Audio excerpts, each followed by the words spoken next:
Shalom saudaraku semua, selamat berjumpa lagi dalam renungan hari ini. Pada kesempatan ini, doa dan harapan saya untuk saudara semua dalam kondisi yang tetap bersukacita dan terus semangat rindu untuk mencari hadirat Tuhan. Hari ini saya Cornelius Nugroho dari channel Berkat Baru akan menyampaikan renungan dengan judul Melindungi Diri dari Tipu Daya Iblis. Namun sebelum kita mendengarkan renungan ini, mari kita awali dengan berdoa terlebih dahulu. Tuhan Allah Bapa kami yang penuh kasih dan penuh sayang, sungguh kami bersyukur atas kasih karunia-Mu yang tidak terbatas. Pada saat ini kami datang ke hadirat-Mu untuk merenungkan kebenaran firman-Mu. Kami tahu bahwa iblis terus berusaha menipu dan menjauhkan kami dari hadirat Engkau. Lindungilah kami dari segala tipu daya dan jebakan iblis. Bukalah hati dan pikiran kami, agar kami dapat melihat kebenaran-Mu dengan jelas. Pimpinlah kami oleh Roh Kudus-Mu, supaya kami tetap teguh dalam iman, berjalan dalam terang-Mu, dan memuliakan nama-Mu saja. Terima kasih Tuhan, dalam nama Tuhan Yesus Kristus kami berdoa. Haleluya, amin. Saudaraku yang terkasih, kita hidup di zaman yang penuh dengan gejolak, di mana arus informasi begitu deras mengalir dan berbagai ideologi saling bersahut-sahutan. Di tengah semua ini, kita sebagai orang percaya, kita dipanggil untuk tidak hanya bertahan, tetapi juga untuk berjuang dengan gigih dalam iman kita. Ada musuh yang tidak terlihat, namun musuh itu sungguh nyata, yaitu iblis yang terus berdaya upaya menjerat kita. Iblis adalah penipu yang ulung, yang menggunakan berbagai macam taktik, mulai dari godaan yang halus hingga serangan yang terang-terangan untuk menjauhkan kita dari kebenaran Yesus Kristus. Iblis tahu betul bahwa penyesatan yang paling efektif bukanlah dengan kejahatan yang jelas, melainkan melalui kebenaran yang diputar balikkan sedemikian rupa. Di akhir zaman ini, iblis bekerja lebih keras lagi, menaburkan berbagai macam benih keraguan, benih-benih ketakutan, dan perpecahan di dalam gereja dan juga di hati setiap orang percaya. Oleh karena itu, kita harus ekstra hati-hati dan selalu waspada dalam menjalani hidup ini. Mengenali tipu daya iblis bukanlah tentang hidup dalam ketakutan, melainkan tentang berdiri dengan teguh dalam kuasa Kristus yang sudah mengalahkan si iblis. Mari kita selidiki bersama bagaimana kita bisa membentengi diri dari segala penyesatan ini dan tetap berakar dengan kuat dalam iman dan juga dalam janji-janji Allah. Mari kita membuka hati dan pikiran kita untuk menerima pesan-pesan penghiburan dan pesan-pesan yang menguatkan yang berasal dari Tuhan. Semoga renungan ini dapat menjadi berkat bagi kita semua. Mari kita baca 2 Tesalonika pasal 2 ayat 3. Janganlah kamu memberi dirimu disesatkan orang dengan cara yang bagaimanapun juga. Sebab sebelum hari itu haruslah datang dahulu murtad dan haruslah dinyatakan dahulu manusia durhaka yang harus binasa. Saudaraku, ayat ini merupakan peringatan yang keras bagi umat percaya agar tidak mudah terpengaruh oleh ajaran-ajaran palsu atau oleh peristiwa-peristiwa yang seolah-olah menandai adanya kedatangan Tuhan Yesus yang kedua kali. Sebelum kedatangan Tuhan Yesus yang kedua kali, akan ada peningkatan kemurtatan dan juga munculnya tokoh-tokoh yang sangat menentang Allah dan juga menentang kebenaran-kebenaran Tuhan. Tokoh ini seringkali disebut antikristus. Ayat ini juga menunjukkan bahwa ada tanda-tanda yang akan terjadi sebelum hari Tuhan tiba. Salah satunya adalah kemunculan manusia durhaka yang akan menipu banyak orang percaya. Saudaraku yang dikasihi Tuhan, selama berada di dunia ini, perjalanan hidup kekristenan kita tidak akan selalu berjalan dengan mulus, berjalan dengan baik-baik saja. Sebab ada banyak sekali tantangan, ada banyak sekali rintangan yang selalu menghadang langkah kita. Faktor-faktor inilah yang membuat banyak orang Kristen tidak lagi fokus pada tujuan hidupnya. Mata mereka tidak lagi terarah kepada suatu sasaran yang tepat, melainkan mulai menyimpang dari arah yang sesungguhnya yang Tuhan tetapkan. Ada pula yang tersesat arus dunia yang sangat menyesatkan. Akhir-akhir ini kita sering mendengar kabar atau berita yang aneh-aneh tentang berbagai penyesatan yang menyerang iman kekristenan. Ada gereja-gereja atau persekutuan doa yang tidak lagi memberitakan Injil Kristus secara murni. Tetapi Injil sudah diselewengkan dan terkontaminasi dengan logika manusia.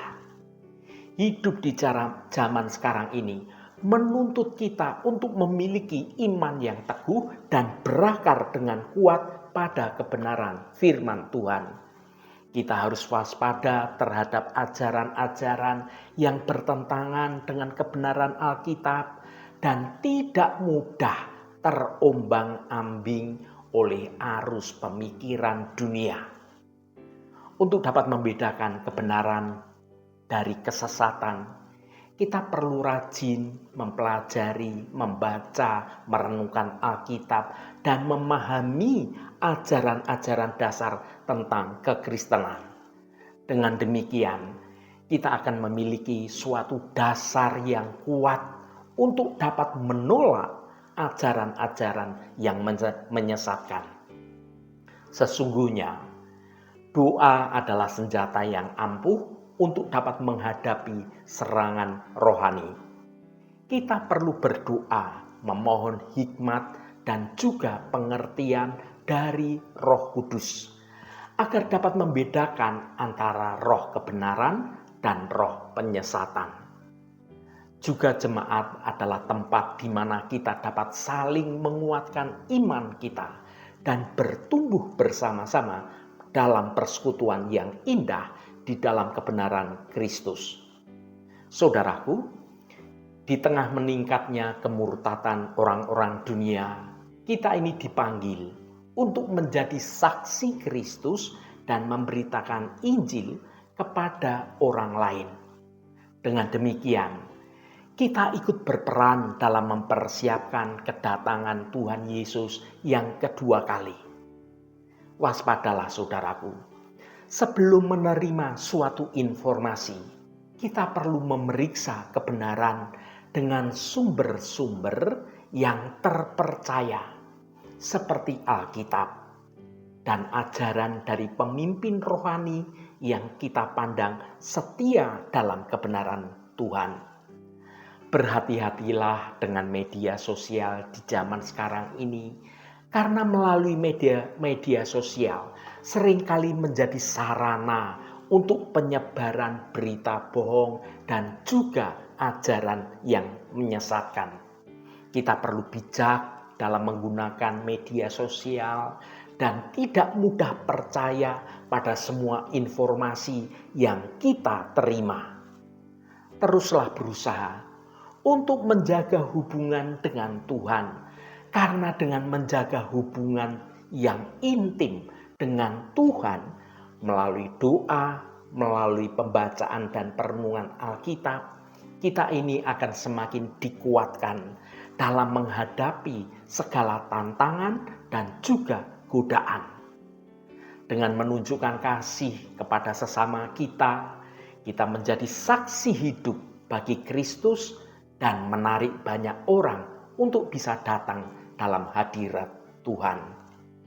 Saudaraku, sebenarnya kita tidak perlu terkejut akan segala ajaran sesat yang berkembang di dunia ini.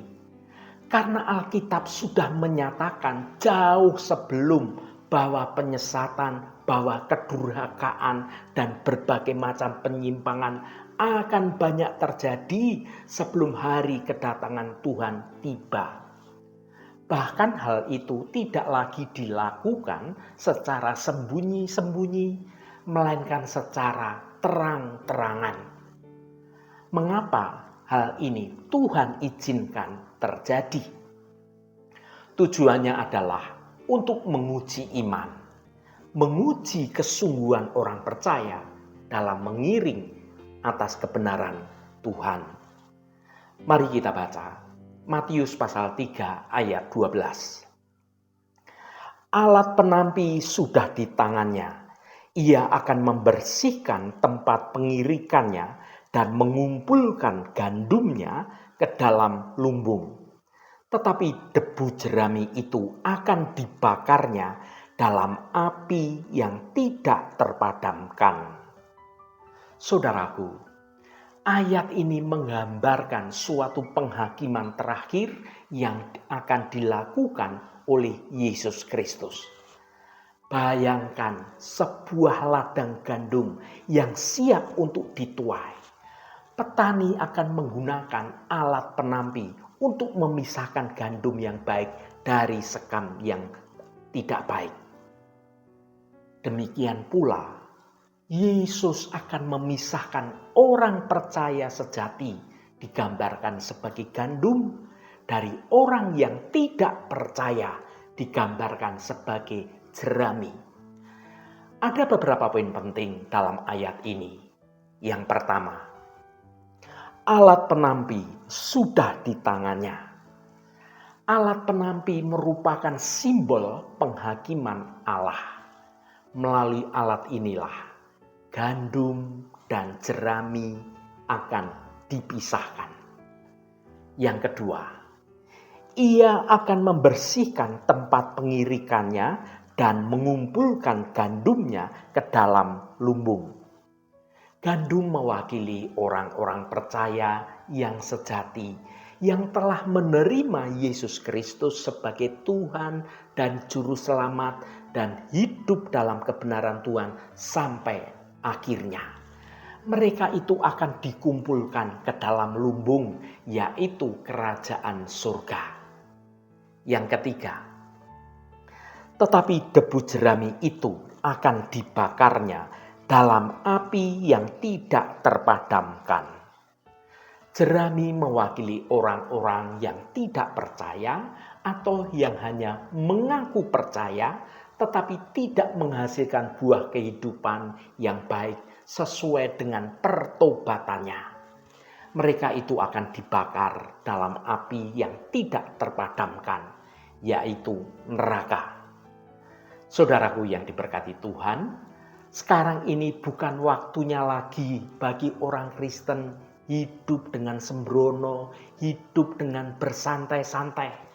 Mari kita tingkatkan kualitas iman kita.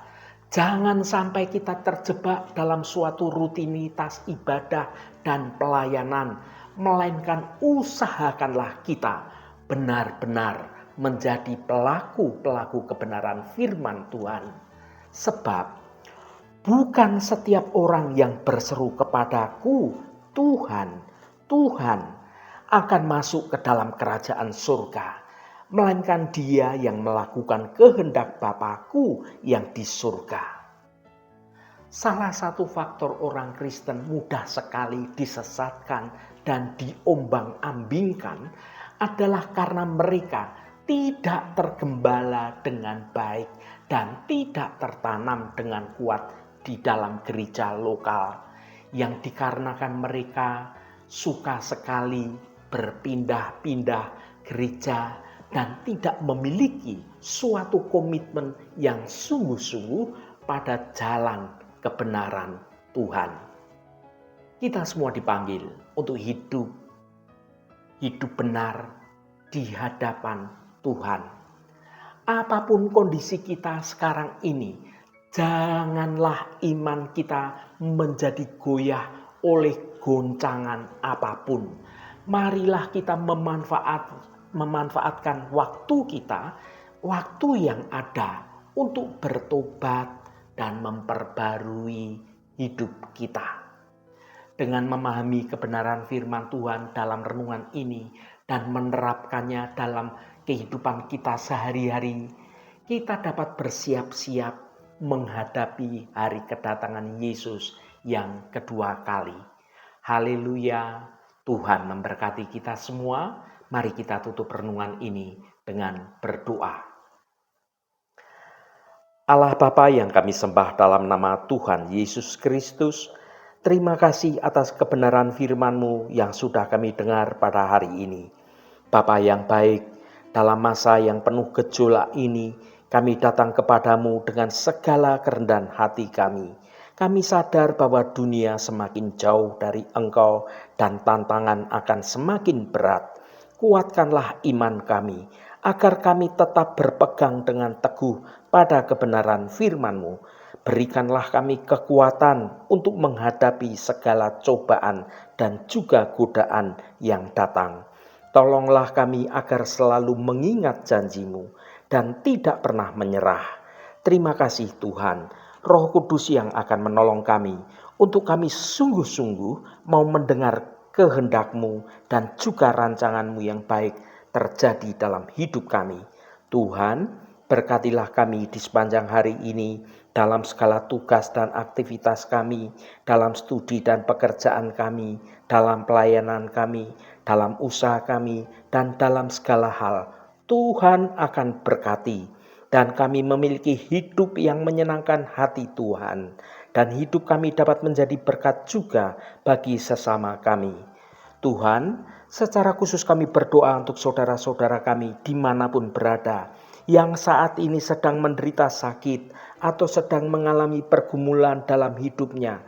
Kami mohon jamahan-Mu agar kuasa penyembuhan di dalam nama Tuhan Yesus Kristus boleh terjadi pada saudara-saudara kami yang sedang sakit. Jamahan dan lawatan Engkau juga terjadi pada saudara-saudara kami yang saat ini sedang dalam pergumulan. Engkau bukakan jalan keluar bagi mereka, agar hidup mereka boleh menikmati berkat-berkat kemurahan-Mu. Berkati mereka yang hari ini berulang tahun Tuhan. Engkau tambahkan 1 tahun lagi. Terima kasih buat anugerah-Mu, umur panjang di tangan kanan, dan kekayaan serta hormat di tangan kiri. Berkat Tuhan mengalir bagi setiap mereka yang hari ini berulang tahun. Terima kasih Tuhan, segala hormat, pujian, dan ucapan syukur hanya bagi nama Engkau Allah yang kudus. Saudaraku, mari kita berdoa Bapa kami. Bapa kami yang di surga, dikuduskanlah nama-Mu, datanglah kerajaan-Mu, jadilah kehendak-Mu di bumi seperti di surga. Berikanlah kami pada hari ini makanan kami yang secukupnya, dan ampunilah kami akan kesalahan kami, seperti kami juga mengampuni orang yang bersalah kepada kami. Dan janganlah membawa kami ke dalam pencobaan, tetapi lepaskanlah kami daripada yang jahat. Karena Engkaulah yang empunya kerajaan dan kuasa dan kemuliaan sampai selama-lamanya. Amin. Saudaraku, bukalah hatimu dan tengadahkan tanganmu. Terimalah berkat Tuhan. Tuhan memberkati engkau dan melindungi engkau. Tuhan menyinari engkau dengan wajah-Nya dan memberikan kasih karunia. Tuhan menghadapkan wajah-Nya kepadamu dan memberikan damai sejahtera. Berkat anugerah dari Bapa Surgawi, cinta kasih karunia dari Tuhan Yesus Kristus, dalam persekutuan dan penghiburan Roh Kudus, menyertai kita semua sekarang ini dan sampai selama-lamanya. Dalam berkat Tuhan Yesus Kristus, haleluya, amin. Puji Tuhan, saudaraku semua, saya percaya firman Tuhan hari ini sudah menjadi berkat yang akan menuntun hidup kita semua. Roh Kudus senantiasa menolongmu dan menuntunmu untuk dapat hidup dalam jalan kebenaran Tuhan. Saudaraku, saya sangat senang sekali dan berterima kasih jika Anda berkenan memberikan komentar pada konten video ini dan bagikan renungan ini pada teman dan sahabat Anda agar mereka diberkati juga melalui renungan ini. Terima kasih saudaraku, sampai bertemu kembali. Shalom, Tuhan memberkati.